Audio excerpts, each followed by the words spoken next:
Eric, can you be specific about when you met Rockefeller, how it happened in these discussions? I met Rockefeller through a female attorney I knew who called me up one day and said, one of the Rockefellers would like to meet you. I had made a video called Mad as Hell, and he'd seen the video and wanted to meet me, and knew I was running for governor of Nevada. So sure, I'd love to meet him.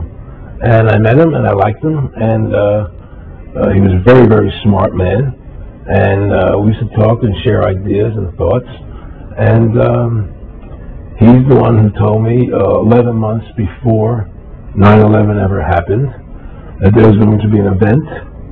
Never told me what the event was going to be, but there was going to be an event, and out of that event, we were going to invade Afghanistan to run pipelines from the Caspian Sea.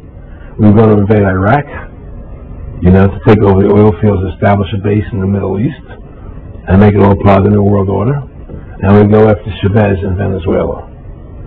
And sure enough, later 9/11 happened, and I remember he was telling me how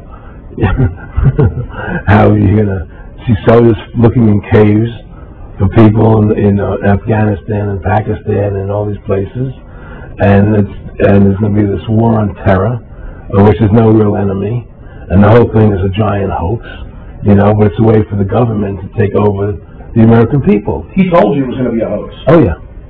Oh yeah. There's no question. He says, there's going to be war on terror, and he's laughing. Who are we fighting? I mean, why do you think 9/11 happened, and then nothing's happened since then? Do you think that our security is so great here that these people who pulled off 9/11 were able can't knock down another plane? Come on, it's ridiculous.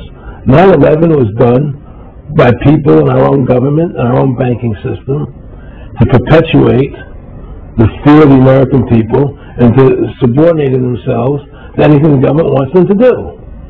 That's what it's about, and to create this war, this endless war on terror. And that's why and that was the first lie. And the next lie was going into Iraq, to get Saddam Hussein out with his weapons of mass destruction. That was the next lie. Now, specifically, this was a little over 6 years ago?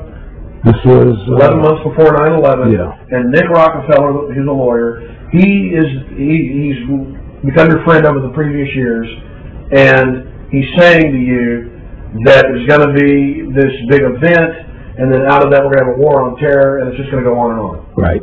And endless war on terror without any real enemy. Then you can never define a winner. And did he say that it's going to be perfect because you can't define an enemy? It just goes on? Because you can't define a winner. There's no one to beat, so it goes on and on forever.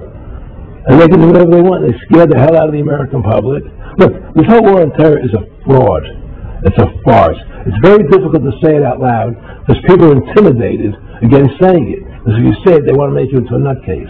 But the truth has to come out. That's why I'm doing this interview. The fact of the matter happens to be that the whole war on terror is a fraud. It's a farce. Then there's a war going on in Iraq because we invaded Iraq. I think they're fighting, But the war on terror, that's a joke, And until we discover what really happened on 9/11 and who was responsible for 9/11, that's where the war on terror emanates from. That's where it comes from. It was 9/11 that allowed this war on terror to begin. And until we get to the bottom root of 9/11, the truth of 9/11, we'll never know about the war on terror.